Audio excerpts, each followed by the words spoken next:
Holy shit. I was fucking talking, man. Now I have no fucking. Why did it not? Come on now. Come on now. Did I even do anything? Did I fucking do? I did not click on anything. Or did I? Fuck. Anyway, let's not get tilted just like we did. Anyway, yeah, we did some cultural heritage stuff, and like, it was a really great moment to be in. And I really think that in this authentic life uh, of mine, so those are like one of the things that would really stand out to me when I'm like, you know, when I try to think about the past, because you don't really, I haven't really gotten to like tug of war or do something like that. It's so different. You know what I mean? I mean, it's not because I love my fucking friends or my fucking classmates and like hanging out with them or like dick riding or like being a simp for someone, but it's something that is special to me. And I think now I'm 21. It really is one of the things that you know is change. Is me appreciating those moments that could never happen to me again. And I have seen another TikTok saying that you cannot meet the same person. You can't even meet the person the at the same person. You cannot meet the first person that you can. I know you cannot meet the person the second time, and you can't even meet that person on the same person because they would change, and that's something. You know what I mean? Like the first person that you really liked was not really them, or like was just acting out of spite, or if they were on survival mode like I do most of the time, or like they really changed drastically. And I think that's one of the things that I really am open now onto talking. You know, those are the things that I would really love to talk about now because first, for the past 3 months, I've handled the grief. I really want to talk about it, but I can't because it's grief. And let's just say in January, February, March, I had a really bad sleeping schedule. I would sleep at 1, and it would have gotten worse, and it would be like if I sleep, that was my sleeping schedule. So if I would go past that or like before that, it would not be right. You know what I mean? That's what a schedule is. I think I'm really endemic, or no, that's not right. Right? I'm really really fond of following my sleeping schedule as such. Anyway, so yeah, I slept like that late, and I didn't realize that it was really doing a number on me, and you know, uh, yeah, just like I said, if I sleep a little later like that, like 1:05 a.m., it would really affect me. It would really affect the quality of my sleep. I mean, I could still sleep at 1 a.m. Like no problem because that's my sleeping schedule. But you know, it made me look old. It made me look not fresh. You know what I mean. It made me look like I was stressed. I would feel tired all day. There was a lot of fucking brain fog. I kind of like, uh, if it wasn't for like, there's not much quizzes.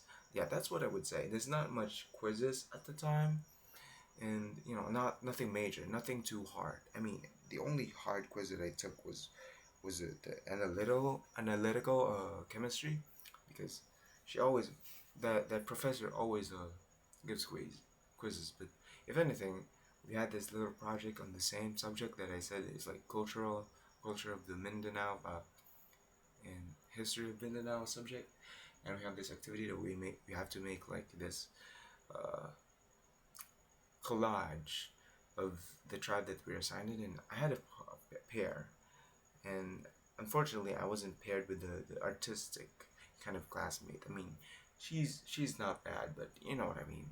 I would just love for someone to carry my ass onto you know, onto those kinds of stuff. And because I just can't, for the love of God, make a fucking collage. I can't, I'm not into art. I'm not into art and craft. That's what I mean. So, yeah, it was really weird. I just, I still keep it here, by the way. But I'm not gonna show you because I don't know where it is, but it's here. I really want to get rid of it. I was like, yeah, just leave it at school, but whatever. So yeah, I was like really brain fog. I was really not in the best self. That was my worst, honestly. Physically, that was my fucking worst because back then, when I think of it, like when the feeling of depression, anxiety, and all of those combined, when I was 18, 19, 20, that was new to me. Let's just say in 18, it was really new to me. You know what I mean? It was somehow, it would really feel worse because I wasn't familiar with it. But thinking back, that was not actually the worst. It did felt like the worst because it was the first time. But now it really did affect. I mean, it really did affect my rational thinking, leading me to breaking an actual relationship, leading me to jumping to conclusion. I read another thing. I think it's on TikTok or Facebook, but it doesn't mean that you understand the person on why are they acting like that. Doesn't mean that you have to tolerate it, because that's what I've been doing with myself. I was like, uh, yeah, can't you just understand me? I can't really figure myself out. I mean, I have a fucking problem. That's why I did that to you. That is just really wrong, I guess. I can't really fathom myself. When I put myself in those situations, I really am really hopeless because I'm not really sure if I'm just, you know, fucking around, acting like I'm batshit crazy, acting like I have BPD when I'm just self-diagnosing. But you know, I can't tolerate that shit. Have I have better room for I have no excuse on acting like a normal, rational being, human being. So, you know, why tolerate? Why do I have to justify that specific uh, behavior that I acted upon on my misdiagnosed or self-diagnosed mental illness? You know what I mean? So what my friend did, my Discord friend, he still he still has me on blocked, was right. He did what was right in the situation. He did not tolerate my actions so that I could not repeat it again. I respect that. I understand that now. And, I'm trying to justify my understanding of myself now because of my age. 21 years old is a serious age. And if I want a fully developed frontal lobe, then I must put work to it. I must stimulate the rational thinking inside my head. I'm gonna stimulate the reflection. Let's just let's just reflect, mama, papa, brother. Let's reflect. That's what I'm doing right now. So yeah. And then I mean, like right now I really am kind of exhausted physically. I kind of just want to play Valorant. I couldn't really I couldn't really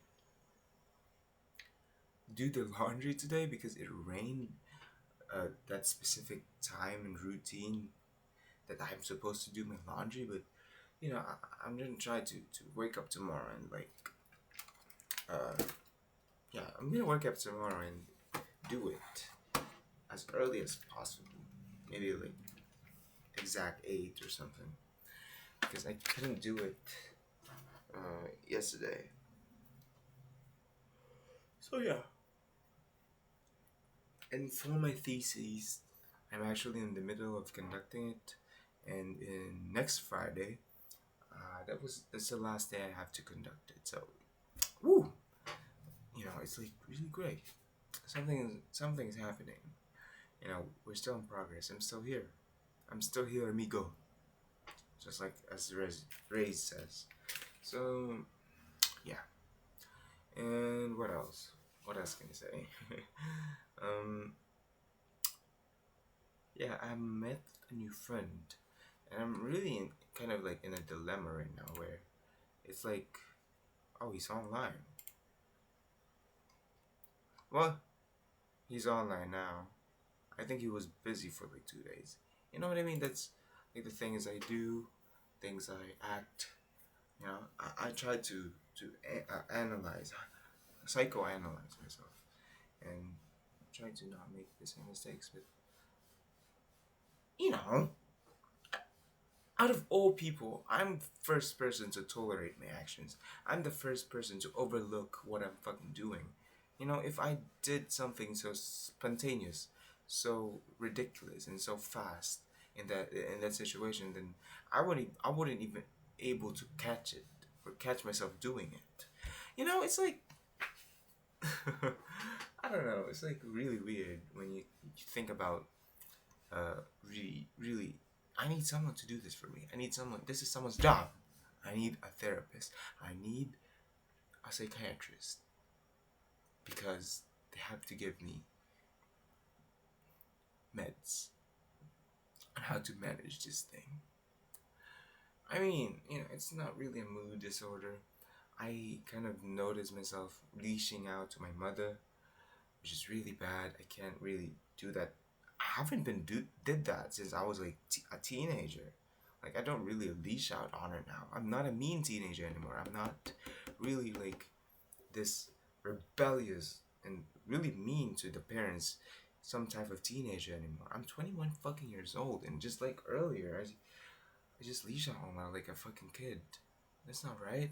You know what I mean? That's not fucking right. That's not me anymore. I've outgrown that. I have outgrown that. So yeah, I'm really kind of like really unstable right now. Mood wise, yes. So I wish I could get that. Yeah, my mental health has been. No, it's not. Yeah, I think it's that. I think it's the way I am really preoccupied is really great, but it kind of does a dumper for me. My dad, he's here, and yeah. So what else? What else can I say? It's been 12 minutes.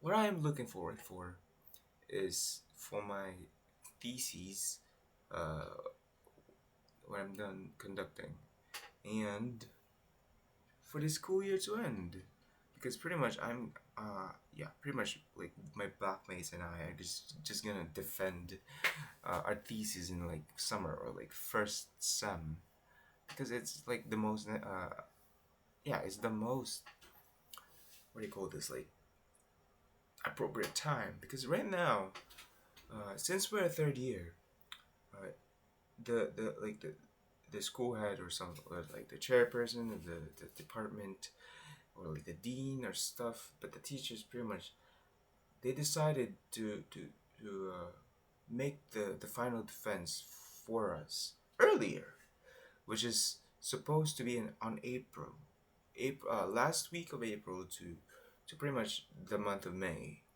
But no, there's still some fourth years who still, they are the priority. By the way, we can't go first. We pretty much can't go on defense if if not every single one of the fourth year or the graduating students are able to do or to defend their final thesis manuscript. So it's bad. It's shit. It's gonna get delayed. It's not gonna be our fucking fault. Even though I know some of my classmates are kind of ready for the final defense as such. They have already did their conduction part. So yeah, but I'm really happy how everything turned out. I really made some efforts. I think that's one of the things that I noticed in this season of my life after the unfriending situation is that I've put so much effort on school and kind of socializing too. I've had so much insecure moments, where it just really pushed my button, and no one, I say no one, shall know about it. It's okay to be vulnerable, but it's never okay to tell your weakness or to let somebody know that's from you that they just, you know, just let them know what are your fucking weaknesses and your insecurity. No one should know that except you. Because, when someone points out somebody's insecurity, they think that that person in particular that they're chastising is like they don't know. It's like they don't know that something is kind of odd on their body. For example, like them being fat. Oh yeah, I'm gonna chastise this person. Oh, you're fat. Go to the gym. I'm just fucking concerned on the cardiovascular disease that you could get because you're fat. And that person, the allegedly big fat person, knows. They know that, but it's their choice if they show that insecurity. It's their choice if they were like gonna be be they're gonna submit to the bully, that they're gonna agree that yes, I'm fat, I know I'm fat and I hate it, or yes, I know I'm fat, so what about it? It's either of the two. So that's what I'm trying to say. So what else am I wanna look forward for? I don't really know. That's the only thing I do now.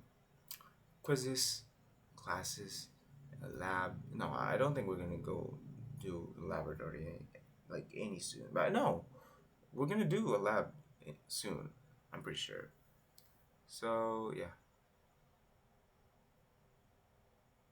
yeah, and yeah, I did a reporting on one of my major subjects. So okay, there goes a yawn. It's already 11.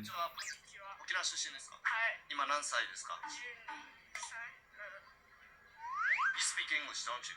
Yeah, I speak English, but I was born in Okinawa. Why?